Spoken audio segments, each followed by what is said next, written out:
Hello, Corsair is here. Welcome back to my latest video. Today we will talk about Roswell incident.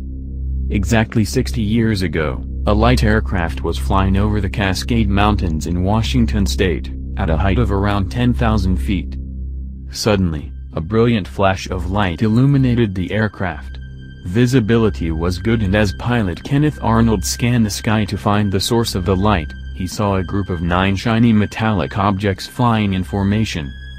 He estimated their speed as being around 1,600 miles per hour, nearly 3 times faster than the top speed of any jet aircraft at the time. He described the craft as arrow-shaped and said they moved in a jerky motion, like a saucer would if you skipped it across the water. A reporter seized on this phrase and in his story described the objects as flying saucers. The age of the unidentified flying object, UFO, had begun. Soon, similar reports began to come in from all over America. This wasn't just the world's first UFO sighting, this was the birth of a phenomenon, one that still exercises an extraordinary fascination. Then, 2 weeks after Arnold's sighting, something happened that was to lead to the biggest UFO conspiracy theory of all time. On or around July 2, 1947, something crashed in the desert near a military base at Roswell, New Mexico. Military authorities issued a press release, which began, "The many rumors regarding the flying disc became a reality yesterday when the intelligence officer of the 509th Bomb Group of the 8th Air Force, Roswell Army Airfield, was fortunate enough to gain possession of a disc." The headline screamed, "Flying disc captured by Air Force." Yet, just 24 hours later, the military changed their story and claimed the object they'd first thought was a flying disc was a weather balloon that had crashed on a nearby ranch. Amazingly, the media and the public accepted the explanation without question, in a way that would not happen now. Roswell disappeared from the news until the late 70s, when some of the military involved began to speak out. The key witness was Major Jesse Marcel, the intelligence officer who had gone to the ranch to recover the wreckage. He described the metal as being wafer-thin but incredibly tough. It was as light as balsa wood, but couldn't be cut or burned. Some witnesses described seeing strange inscriptions on the wreckage. These and similar accounts of the incident have largely been dismissed by all except the most dedicated believers.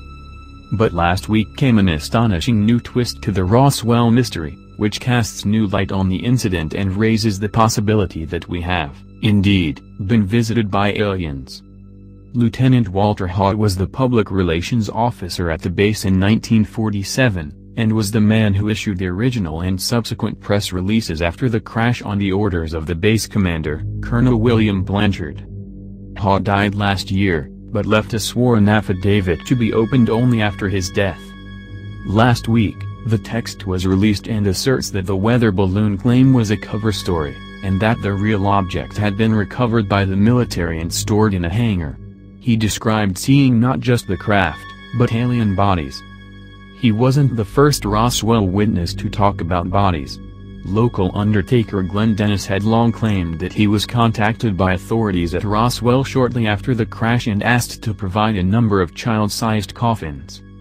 When he arrived at the base, he was apparently told by a nurse, who later disappeared, that a UFO had crashed and that small humanoid extraterrestrials had been recovered.